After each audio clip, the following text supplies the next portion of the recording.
Hello guys, welcome to my YouTube channel. तो आज का जो हमारा टॉपिक है वो है फ़िनॉल। अल्कोहल हमारा कंप्लीट हो गया था, इसके बाद हम फ़िनॉल के बारे में पढ़ेंगे। तो फ़िनॉल का हम सबसे पहले इंट्रोडक्शन पढ़ते हैं कि फ़िनॉल होता क्या है। तो देखिए क्या होता है।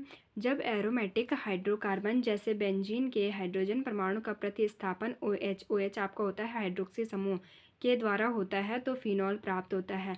अब देखिए एरोमेटिक हाइड्रोकार्बन क्या होते हैं। जब क्या है एरोमेटिक हाइड्रोकार्बन वे हाइड्रोकार्बन जिनमें क्या है कार्बन और हाइड्रोजन क्या एक रिंग स्ट्रक्चर में अरेंज्ड होते हैं, यानी कि रिंग संरचना में पाए जाते हैं, तो वो आपके एरोमेटिक हाइड्रोकार्बन कहलाते हैं। और क्या होता है उससे जब OH ग्रुप जुड़ा होगा तो वो आपका फिनॉल बन जाएगा। तो देखिए OH इसमें OH ग्रुप होता है, जबकि OH ग्रुप तो आपने अल्कोहल में भी पढ़ा होगा, अल्कोहल में भी OH ग्रुप पाया जाता है।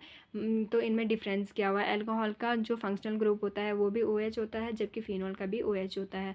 दोनों में डिफरेंस ये होता है कि जो आपका अल्कोहल होता है वो क्या है कार्बन की खुली श्रृंखला यानी कि एलिफेटिक हाइड्रोकार्बन से जुड़ा होता है। और जबकि इसमें क्या कह रहा है देखिए कि जो इसका OH ग्रुप होगा वो एरोमेटिक हाइड्रोकार्बन से जुड़ा होगा। तो एरोमेटिक आपको पता होना चाहिए, इसका एग्जांपल जैसे हम बेंजीन ले लेते हैं तो वो क्या होता है रिंग स्ट्रक्चर में होता है। जब उस पर OH ग्रुप जुड़ेगा यानी कि उसके एक हाइड्रोजन परमाणु का प्रतिस्थापन जब इस OH समूह के द्वारा होगा तो आपको फिनॉल मिलेगा। और जबकि क्या है कि अल्कोहल में क्या होता था कि एलिफेटिक हाइड्रोकार्बन होते थे। एलिफेटिक का मतलब होता है कि कार्बन की खुली श्रृंखला लंबी चेन होती थी, उसमें जब हाइड्रोजन परमाणु का प्रतिस्थापन OH के द्वारा होता था तो वहाँ पर हमें अल्कोहल मिल रहा था। तो अल्कोहल आपने पढ़ लिया है तो आपको फिनॉल भी समझ में आ जाएगा। तो फिनॉल क्या है OH समूह जब एरोमेटिक से जुड़ा होगा तो फिनॉल बनेगा, तो फिनॉल प्राप्त होता है। तो फिनॉल का क्रियात्मक समूह OH होता है जो एरोमेटिक रिंग से जुड़ा होता है। तो फिनॉल नॉर्मली यही होता है कि कार्बन की जो चैन वाली श्रृंखला या रिंग संरचना होगी तो उससे जब OH ग्रुप जुड़ा होगा तो आपका फिनॉल बन जाएगा। तो देखिए क्या होता है, इसका अणुसूत्र C6H5OH होता है। अब इसका अणुसूत्र C6H5OH होता है। देखिए कैसे, आपको बेंजीन का अणुसूत्र पता होगा C6H6 होता है। तो उससे क्या होता है जब उसका हाइड्रोजन परमाणु का प्रतिस्थापन OH समूह के द्वारा होता है और OH उसकी जगह पर जुड़ जाता है तो ये क्या बन जाता है आपका फिनॉल बन जाता है। और फिनॉल में क्या होता है जो क्रियात्मक समूह वाला कार्बन होता है उस पर क्या है sp2 संकरण पाया जाता है, यानी कि जैसे क्या है फंक्शनल ग्रुप OH जुड़ा हुआ होगा उस कार्बन पर क्या होगा आपका sp2 हाइब्रिडाइजेशन होती है। तो ये हो गया आपका फिनॉल का इंट्रोडक्शन के बाद हम पढ़ते हैं फिनॉल के IPSC नामकरण की। फिनॉल का IPSC नामकरण कैसे किया जाता है। तो देखिए क्या होता है, फिनॉल को IPSC में हाइड्रोक्सी बेंजीन या फिनॉल कहते हैं। क्या होता है फिनॉल का IPSC यानी फिनॉल का जो IPSC नाम होता है वो क्या होता है हाइड्रोक्सी बेंजीन होता है या फिनॉल होता है। तो अगर उसका हम शुद्ध नाम की बात करें तो उसका जो शुद्ध नाम होता है वो हाइड्रोक्सी बेंजीन होता है और कॉमनली हम उसे फिनॉल कहते हैं। तो इसमें देखिए क्या होता है, इसके कुछ रूल्स होते हैं जिसमें से आपका पहला रूल होता है। पहला रूल क्या होता है देखिए, यदि एरोमेटिक रिंग पर दो या दो से अधिक OH समूह जुड़े होते हैं तो IPSC नामकरण करते समय संख्या के साथ 2 के लिए डाई हाइड्रोक्सी, 3 के लिए ट्राई हाइड्रोक्सी आदि का प्रयोग करते हैं और अनुलग्न के रूप में हाइड्रोक्सी बेंजीन या फिनॉल का प्रयोग करते हैं। देखिए क्या होता है, तब क्या होता है एरोमेटिक रिंग पर 2 या 2 से अधिक OH समूह जुड़े होते हैं। जैसे हम एग्जांपल से समझते हैं, ये आपके रिंग संरचना यानी कि एरोमेटिक रिंग है, इस पर क्या है 2 या 2 से अधिक OH समूह जुड़े हुए हैं, इस पर 2 OH आपके दिख रहे होंगे जुड़े हुए हैं।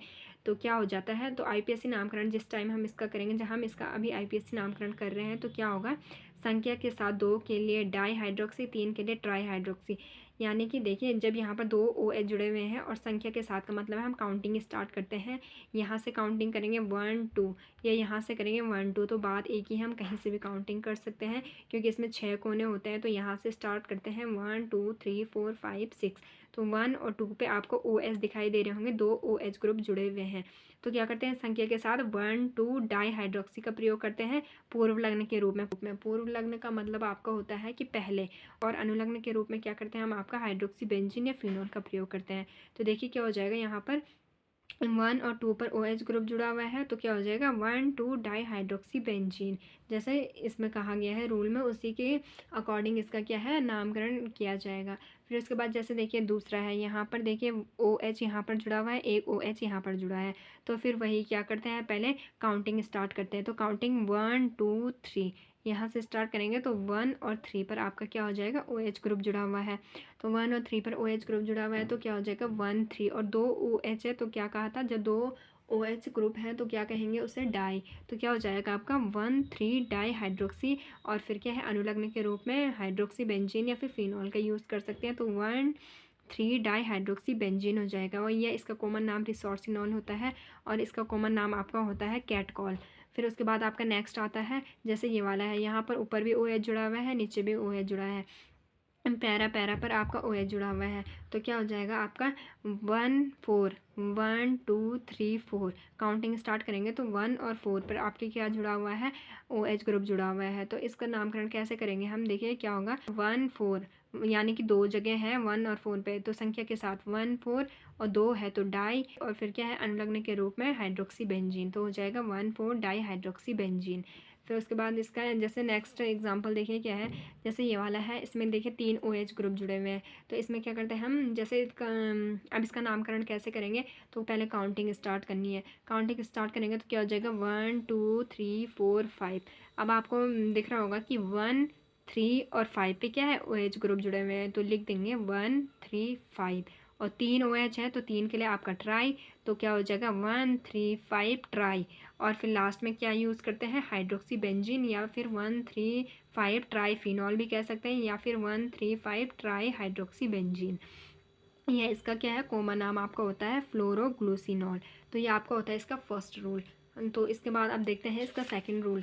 इसका एक और एग्जांपल है, यहाँ पर देखिए आप इसको भी समझ सकते हैं। यहाँ पर क्या होगा, जैसे यहाँ पर OH है, यहाँ पर भी OH है, यहाँ पर भी OH है, फिर वही आप सेम काउंटिंग कीजिए, यहाँ से काउंटिंग स्टार्ट करनी है 1 2 3, तो क्या है 1 2 3, तीनों पे क्या है OH ग्रुप जुड़े हुए हैं, तो सिंपल आप लिख सकते हैं 1 2 3, और 3 है तो 3 के लिए आपको पता होगा ट्राई का यूज़ करते हैं, तो 1 2 3 ट्राई, और लास्ट में हाइड्रोक्सी बेंजीन या फिनॉल का यूज़ कर सकते हैं। ये हो जाएगा इसका IPSC नाम, और इसका कॉमन नेम होता है आपका पैरागॉल। फिर इसके बाद सेकेंड रूल क्या कहता है, देखिए सेकेंड रूल है आपका, यदि फिनॉल की एरोमेटिक रिंग पर CH3 NO2 C2H5 OH Br आदि समूह जुड़े होते हैं तो गिनती OH समूह से शुरू करते हैं। क्या कह रहा है, यदि फिनॉल की एरोमेटिक रिंग पर, यानी कि आपकी जो रिंग होगी उस पर क्या होगा, जब CH3 जुड़ा होगा, NO2 C2H5 OH यानी कि मैथिल ग्रुप होगा, नाइट्रो ग्रुप होगा, या अल्कोहलिक ग्रुप होगा, या ब्रोमो होगा, तो उसमें क्या हो जाएगा, तो गिनती हम OH यानी कि जहाँ पर इसका क्रियात्मक समूह जुड़ा हुआ होगा वहीं से स्टार्ट करेंगे। तो क्या होता है, देखिए एग्जांपल जैसे ये है आपका OHCH3, तो इस पे क्या होगा, आपकी काउंटिंग OH से ही स्टार्ट होगी जहाँ पर OH ग्रुप जुड़ा हुआ है, तो 1 2 2 पे मैथिल है तो क्या हो जाएगा 2 मैथिल, और फिर हाइड्रोक्सी बेंजीन। जैसे सेकंड एग्जांपल ये वाला है आपका, यहाँ पर OH है, यहाँ पर CH3 जुड़ा हुआ है, तो काउंटिंग हम OH से ही स्टार्ट करेंगे, तो 1 2 3 4 पे CH3 है तो CH3 को आपको पता होगा मैथिल कहते हैं, तो 4 मैथिल हाइड्रोक्सी बेंजीन। फिर इसी तरह से ये वाला भी हो जाएगा, इसमें क्या है OH यहाँ पर है, Br यहाँ पर है। फिर हम काउंटिंग स्टार्ट करेंगे, तो काउंटिंग अगर यहाँ से करेंगे हम तो दूर पड़ रहे हैं, इसलिए हम यहाँ से स्टार्ट करते हैं, तो 1 2 3, यहाँ पर 3 पर ब्रोमो आ रहा है, तो यहाँ पर क्या हो जाएगा 3 ब्रोमो हाइड्रोक्सी बेंजीन, तो ये हो जाएगा इसका IPSC नामकरण। फिर इसके बाद नेक्स्ट ये एग्जाम्पल है बहुत सारे, इन एग्जाम्पलों से आप इस रूल को समझ सकते हैं। और ये हो गया आपके 2 रूल इसमें कंप्लीट। फिर इसके बाद जो इसका थर्ड रूल है, यदि फिनॉल की एरोमेटिक रिंग पर CHO COOH एवं COCH3 समूह जुड़े होते हैं तो गिनती वरीयता इन समूहों को दी जाती है। यानी कि इसमें क्या होता है, एरोमेटिक रिंग पर यदि CHO का मतलब आपको पता होगा क्या होता है, एल्डिहाइड ग्रुप होता है, और COOH होता है आपका कार्बोक्सिलिक ग्रुप, और COCH3 होता है कीटोनिक या फिर एसिटो समूह। तो इसमें क्या हो जाएगा, जब ये जुड़े होंगे तो क्या होगा, ये इनको वरीयता दी जाएगी, यानी कि OH से काउंटिंग अब स्टार्ट नहीं करेंगे। दूसरे वाले रूल पे हमने क्या पढ़ा था कि अगर उसमें कोई ग्रुप जुड़ा होता है तो हम काउंटिंग वहाँ से स्टार्ट करते हैं जहाँ पर क्या OH जुड़ा होता है, लेकिन कहीं पर अगर आपको ये ग्रुप दिख गए और OH भी होगा तो काउंटिंग आप इन ग्रुप से स्टार्ट करेंगे, क्योंकि ये ग्रुप क्या होते हैं, बड़े होते हैं, और यहाँ से गिनना स्टार्ट करते हैं, यानी कि वरीयता इनको दी जाती है। तो देखिए एग्जाम्पल से समझते हैं कैसे। यहाँ पर जैसे ये वाला है, यहाँ पर OH भी है और COOH भी है, तो यहाँ पर हम क्या करेंगे, काउंटिंग यहाँ से स्टार्ट नहीं करेंगे, बल्कि क्या है काउंटिंग यहाँ से स्टार्ट करेंगे, क्योंकि इस ग्रुप को बड़ा ग्रुप माना जाता है। तो यहाँ से हम काउंटिंग स्टार्ट करते हैं तो क्या हो जाता है 1 2 3 4। अब यहाँ से काउंटिंग स्टार्ट किए तो 4 पे हाइड्रोक्सी आ रहा है, तो हम क्या लिखेंगे 4 हाइड्रोक्सी और बेंजोइक एसिड। ये क्या होता है, आपका कार्बोक्सिलिक एसिड का फंक्शनल ग्रुप होता है, तो ये जब बेंजीन पे जुड़ गया तो ये आपका बेंजोइक बन जाएगा और एसिड, तो 4 हाइड्रोक्सी बेंजोइक एसिड हो जाएगा। फिर इसी प्रकार जैसे इसमें देखिए, इसमें क्या होगा जैसे COOH यहाँ पर जुड़ा हुआ है और OH यहाँ पर जुड़ा हुआ है, तो क्या हो जाएगा, काउंटिंग यहाँ से स्टार्ट करेंगे। तो यहाँ से स्टार्ट करेंगे तो 1 पे COOH है और यहाँ पर 2 पे OH जुड़ा हुआ है, तो इसका क्या हो जाएगा, 2 हाइड्रोक्सी बेंजोइक एसिड। फिर इसके बाद जैसे ये वाला है, यहाँ पर एल्डिहाइड ग्रुप जुड़ा हुआ है, तो यहाँ पर भी सेम, जहाँ पर ये ग्रुप जुड़ा होगा तो वहीं से काउंटिंग स्टार्ट होगी। तो यहाँ पर 1, यहाँ पर 2, तो 2 पे आपका हाइड्रोक्सी जुड़ा हुआ है, तो क्या हो जाएगा, 2 हाइड्रोक्सी बेंजल्डिहाइड, क्योंकि ये एल्डिहाइड का ग्रुप है और बेंजीन पर जुड़ा हुआ है, तो ये हो जाएगा आपका बेंजल्डिहाइड। फिर इसके बाद नेक्स्ट इस एग्जाम्पल को देखिए, इसमें क्या है, यहाँ पर आपका OH जुड़ा हुआ है, यहाँ पर CHO जुड़ा हुआ है, तो काउंटिंग यहाँ से स्टार्ट करेंगे। तो 1 2 3, तो क्या हो जाएगा, 1 2 3, 3 पे OH जुड़ा हुआ है तो 3 हाइड्रोक्सी, और यहाँ पर CHO जुड़ा हुआ है तो 3 हाइड्रोक्सी बेंजल्डिहाइड। फिर जैसे यहाँ पर COCH3 है, तो क्या होगा, फिर काउंटिंग यहाँ से स्टार्ट करेंगे 1 2, तो इस पर क्या हो जाएगा, ये जुड़ा हुआ है आपका, पहले आप 2 हाइड्रोक्सी लिखेंगे, तो 2 हाइड्रोक्सी, और ये है आपका एसीटोन का ग्रुप या एसीटो समूह कह सकते हैं इसको, तो इसको लिख देंगे हम एसीटोफिनॉल, फिनॉल पर जुड़ा हुआ है तो ये हो गया आपका एसीटोफिनॉल, तो इसका क्या हो जाएगा, 2 हाइड्रोक्सी एसीटोफिनॉल। फिर इसके बाद जैसे नेक्स्ट एग्जांपल ये वाला है, इसको भी आप सेम वही 4 हाइड्रोक्सी एसीटोफिनॉल हो जाएगा। तो ये हो गया आपका क्या, फिनॉल का IPSC नामकरण भी कंप्लीट हो गया। तो हमने क्या है, फिनॉल का इंट्रोडक्शन और IPSC नामकरण आज कंप्लीट कर लिया है। फिर इसके बाद का जो नेक्स्ट टॉपिक होगा, इसमें मेथड प्रिपरेशन ऑफ फिनॉल, तो उनको क्या है हम नेक्स्ट टॉपिक में पढ़ेंगे। तो आज के लिए इतना ही। आई होप आप सबको समझ में आ गया होगा। Thank you.